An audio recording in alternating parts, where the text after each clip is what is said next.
बहुत बहुत स्वागत है आप सभी बच्चों का क्लास नाइन्थ में। देखिए, इसके पहले हम लोग पढ़े थे, ठीक है। डिफरेंट टाइप ऑफ मेथड होते हैं सेपरेशन ऑफ मिक्सचर के लिए। तो इसमें अगर आपके सामने क्या हो, इंक दे दिया जाए और उसमें कहा जाए कि डिफरेंट इसके कंपोनेंट जो हैं उनको सेपरेट करिए, तो कैसे करेंगे। तो इसके कंपोनेंट को सेपरेट करने के लिए हम क्या करते हैं, पेपर क्रोमेटोग्राफिक टेक्निक का यूज करते हैं, ठीक है। पेपर क्रोमेटोग्राफी एक टेक्निक होती है, एक और होती है, इसमें होती है दूसरा जो टेक्निक है वो है कॉलम क्रोमेटोग्राफी, और दूसरा होता है पेपर क्रोमेटोग्राफी। क्या होता है पेपर क्रोमेटोग्राफी, उसका हम इसको जानेंगे। देखिए, तो क्या होता है, इसमें एक वाट्समैन फिल्टर पेपर होता है, ठीक। वाइट कलर का एक पेपर होगा, उस पर क्या करेंगे, हम पेंसिल से मार्क कर लेंगे, ठीक है। पेंसिल से मार्क कर लेंगे, पेन से नहीं करेंगे। क्यों पेन से नहीं करेंगे, उसके पीछे देखिए रीजन होता है। क्योंकि पेन से अगर करेंगे तो पेन में भी क्या होता है, इंक ही होता है। पेन में इंक ही होता है, और उसको हम अगर करते हैं तो जो पेन का इंक है वो भी क्या हो सकता है, वो भी उसमें शामिल हो सकता है और एक्सपेंड हो सकता है। तो इसके लिए हम क्या करते हैं, पेंसिल का यूज करते हैं। पेंसिल से हम एक मार्क बना लेंगे पेपर क्रोमेटोग्राफी के ऊपर, और जहाँ पे मार्क बनाएंगे वहीं पे जिस इंक को सेपरेट करना होगा उसमें से एक दो बूंद ले लेंगे, ठीक है। एक बूंद बहुत होता है, एक बूंद वहाँ पे हम रख लेंगे। यहाँ पे देखिए लिखा रहा है स्याही का निशान, यानी जिसको सेपरेट करना है उसका एक बूंद वहाँ पे ले लेना है, ठीक है। और एक ग्लास जार ले लेंगे, एक ग्लास जार ले लेंगे,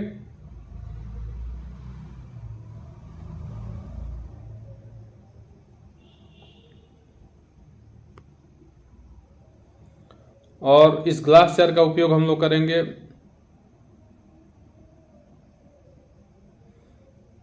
इसमें। हम क्या करेंगे, जो फिल्टर पेपर लिए थे जिसके ऊपर हम इंक रखे थे उसको हम इसमें रख करके ढक देंगे। हम देखेंगे कुछ समय बाद क्या होगा, जो इसमें सॉल्वेंट हमारा वाटर है वह इस वाट्समैन फिल्टर पेपर से होकर के राइज करेगा। क्यों राइज करता है, इसके पीछे रीजन होता है। देखिए, ये जो फिल्टर पेपर है उसमें क्या होता है, केशिकत्व की घटना होती है, यानी कैपिलरिटी होती है। कैपिलरी इसमें होती हैं, पतले पतले रेसे होते हैं, ठीक है। यह जो रेसा होता है उससे होकर के इंक जो हमारा वाटर है वो ऊपर चढ़ता है, और जब वाटर ऊपर चढ़ेगा तो उससे क्या कर देगा, जिस जो इसमें इंक के डिफरेंट कंपोनेंट हैं उसको अलग अलग जगह पे स्पॉट बना देगा। तो इस तरह से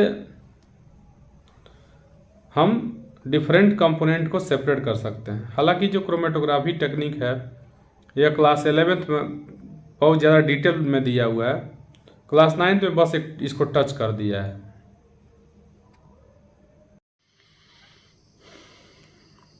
नेक्स्ट हमारा है दो घुलनशील द्रवों के मिश्रण को कैसे अलग कर सकते हैं, ठीक।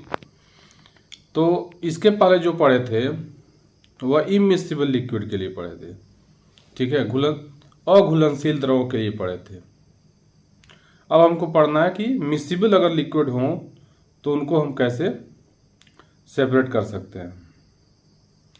मिसिबल लिक्विड मतलब होगा कि आपस में क्या होंगे, अच्छे तरह से मिक्स होंगे। जैसे एग्जाम्पल के तौर पे हम ले लेते हैं, एसीटोन है, मतलब कीटोनिक ग्रुप है ये। फार्मूला होता है CH3 C++O CH3। और वाटर, इन दोनों का मिक्सचर अगर है तो उसको कैसे सेपरेट करेंगे। तो इसके लिए क्या करते हैं बच्चों, हम आसवन फ्लास्क ले लेते हैं, ठीक। देखिए यहाँ पे जो फिगर हम दिखा रहे हैं, ठीक है, आसवन फ्लास्क हमारा है। इसको ट्राईपॉड स्टैंड पे रखा गया है, ठीक। एक स्टैंड से इसको कस दिया गया है, ऊपर थर्मामीटर लगाया गया है, ये ऊपर थर्मामीटर है।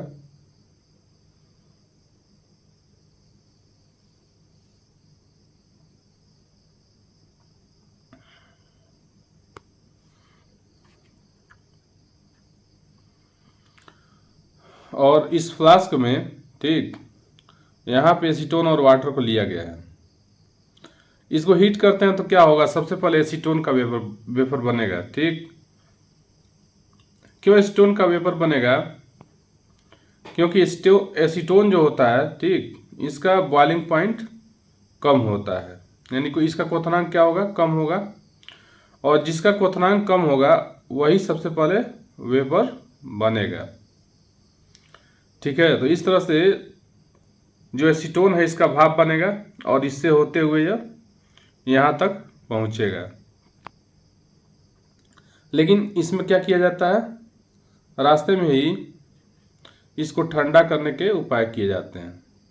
यहाँ से देखिए, अंदर से एक तरफ से पानी को अंदर भेजा जाता है और दूसरे तरफ से यह बाहर निकल जाता है, इधर से बाहर निकल जाता है। इससे क्या होता है, यह केवल ग्लास के ऊपर ऊपर इसको ठंडा कर रहा है। ठंडा करने से एसीटोन जो होगा वो कंडेंस हो जाएगा, ठीक, संघनित हो जाएगा और यहाँ पे लिक्विड फॉर्म में यह कलेक्ट हो जाएगा।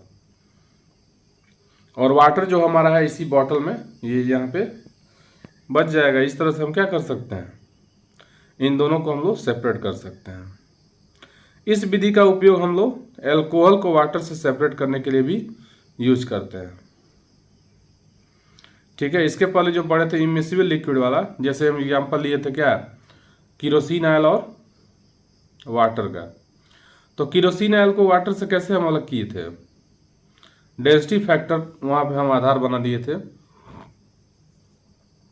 क्योंकि दोनों के घनत्व में, दोनों की डेंसिटी में फ़र्क था। ये सेपरेटिंग फनल, याद करिए, सेपरेटिंग फनल लिए थे यहाँ पे, ठीक है, ऐसे। और यहाँ पे क्या था, स्टॉप कॉर्क था। नीचे जो होता है वो नीचे जो होता है वो यहाँ पे वाटर रहता है और ऊपर जो होता है वो मिट्टी का तेल दिखने लगता है। क्यों? क्योंकि मिट्टी के तेल का जो घनत्व होता है वो पानी से कम होता है और दोनों का कलर भी डिफरेंट है। वाटर जो है कलरलेस है और मिट्टी का तेल जो होता है वो थोड़ा बहुत हल्का नीला होता है, ठीक है, ब्लूइश कलर होता है। तो इस तरह से इसको बूंद बाई बूंद हम यहाँ गिरा लेते थे, लेकिन यहाँ पे नहीं हो पाएगा। तो इसके लिए हम लोग कौन सा टेक्निक यूज करेंगे, डिस्टिलेशन टेक्निक यूज करेंगे, ठीक है, आसवन विधि का उपयोग करते हैं।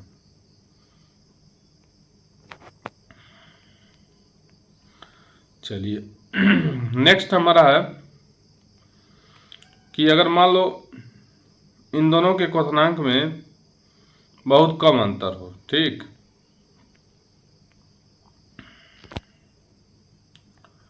तो हम लोग क्या करते हैं, प्रभाजी आसवन का उपयोग कर सकते हैं।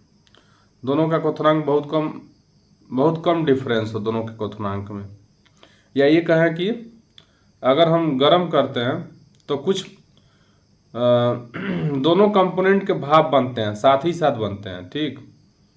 तो उनको अलग करने के लिए हम केवल मतलब सिंपल आसवन जो है, साधारण जो डिस्टिलेशन जो हम पढ़े हैं इसके पहले, उससे हम नहीं सेपरेट कर पाएंगे। थोड़ा सा उसमें ज़रूर दूसरे कंपोनेंट का जो वेपर है वो भी उसके साथ संघनित हो जाएगा। तो इसके लिए क्या करते हैं, इसके लिए देखिए हम प्रभाजी आसवन विधि का प्रयोग करते हैं, जैसा कि पेट्रोलियम का जो शोधन होता है उसमें भी किया जाता है। समझे अंतर क्या होता है दोनों में, प्रभाजी आसवन में और आसवन विधि में क्या अंतर होता है? इसके लिए देखें यहाँ पे फिगर डायग्राम समझाया गया, इसको समझ लेंगे तो समझ में आ जाएगा। दोनों बस यही अंतर है कि यहाँ पे जो है, जो मतलब हमारा ये तो हमारा कंपोनेंट हो गया, मिक्सचर कंपोनेंट, ठीक है।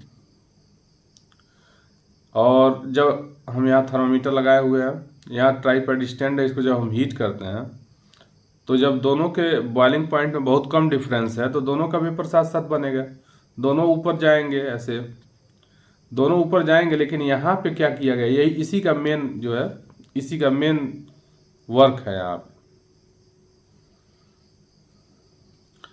जो कॉलम होता है उस कॉलम में कांच के छोटे छोटे पार्टिकल रखे गए होते हैं, गुटके रखे गए होते हैं। ये क्या करता है, जिसका क्वथनांक मान लो कम है, बॉइलिंग पॉइंट कम है, उसका वेपर तो ज़्यादा बनेगा, वो तो इस ऑब्स्टिकल को, इस रुकावट को भी पार करते हुए यहाँ पे भाप बनते हुए ये तो आ जाएगा। लेकिन जिसका क्वथनांक उच्च है, ठीक है, यानी जिसका बॉइलिंग पॉइंट हाई है, ठीक है, उसका वेपर तो बनेगा, लेकिन जब उसके सामने रुकावट आएंगी, ठीक, जब इसके सामने ऑब्स्टिकल होंगे तो इससे टकरा करके फिर क्या होगा, ये इससे टकरा करके जो वेपर बनेगा इससे टकरा करके पुनः इसी में गिर जाएगा, ठीक है, यहाँ से टकरा करके फिर से इसी बॉटल में नीचे गिर जाएगा और पुनः यह संघनित होकर के यहीं पर रह जाएगा। और जिसका क्वथनांक मान लो कम है, जिसका बॉइलिंग पॉइंट लेस है, वो इससे होते हुए, इसको पार करते हुए इधर इकट्ठा हो जाएगा, ठीक है ना। तो हम इस विधि का प्रयोग करके अलग कर सकते हैं। इस विधि का उपयोग हम पेट्रोलियम के सेपरेशन में करते हैं, पेट्रोलियम प्रोडक्ट के सेपरेशन में करते हैं। साथ ही साथ इसका उपयोग एयर के डिफरेंट कंपोनेंट जो होते हैं, ठीक है, मतलब हवा के विभिन्न जो भाग होते हैं, ऑक्सीजन है, ठीक है, कार्बन डाइऑक्साइड है, इत्यादि बहुत सारी गैसें हैं, उनको सेपरेट करने के लिए भी इस विधि का प्रयोग करते हैं।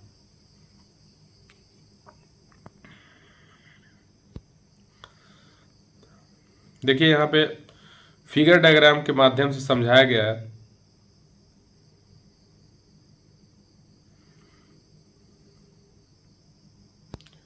क्या करेंगे, देखिए यहाँ पे क्या किया है, एक फिल्टर यहाँ पे यूज किया हुआ है, ठीक, एक फिल्टर है और इस फिल्टर से हो करके हम क्या करते हैं,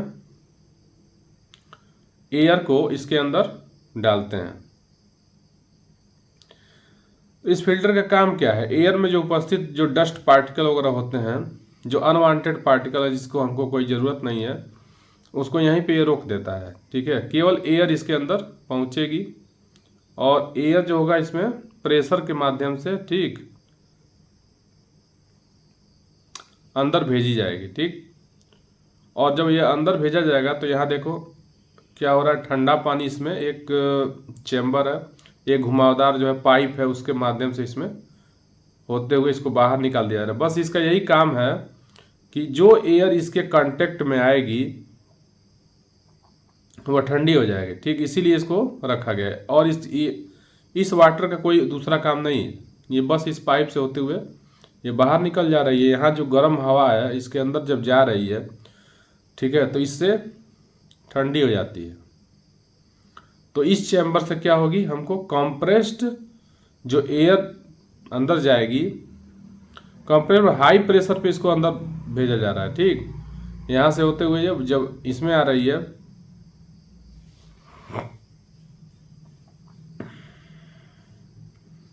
ठीक है, तो इससे होते हुए ये आएगी और फिर यह इसका टेम्परेचर डाउन कर देंगे। मतलब क्या किया जा रहा है, देखिए टेम्परेचर इसका डाउन कर दिया जा रहा है और प्रेशर लगा दिया जा रहा है। तो इसके पहले हम बताए थे कि अगर किसी का टेम्परेचर, किसी भी गैस का टेम्परेचर क्या कर दिया जाए, डाउन कर दिया जाए, और प्रेशर क्या कर दिया जाए, हाई कर दिया जाए। टेम्परेचर डाउन कर दिया जाए और प्रेशर हाई कर दिया जाए तो गैसों को हम लोग संघनित कर सकते हैं और संघनित करके उसको लिक्विड फॉर्म में कन्वर्ट कर सकते हैं।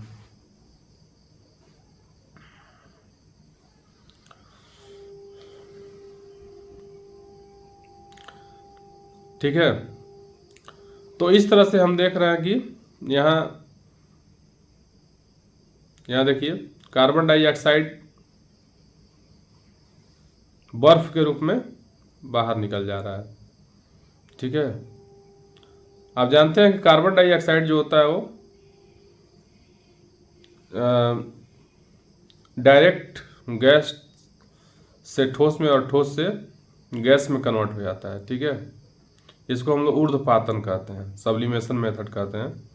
तो यहाँ पे कार्बन डाइऑक्साइड सबसे पहले सेपरेट हो जाएगा, उसके बाद जो है और कंप्रेस जो गैस होगी उसके अंदर ले जाएंगे, उसके बाद से और लिक्विफाई होगी इसको, और मतलब ये लिक्विफाई होगी और नाइट्रोजन गैस जो होगा वो बाहर हो जाएगा, और लास्ट में क्या हुआ है, यहाँ से ऑक्सीजन को सेपरेट कर लिया गया है। मतलब अलग अलग टेम्परेचर पे अलग अलग गैसें क्या होंगी, वो कूल्ड हो जाएंगी और उनको हम सेपरेट कर सकते हैं। ठीक है।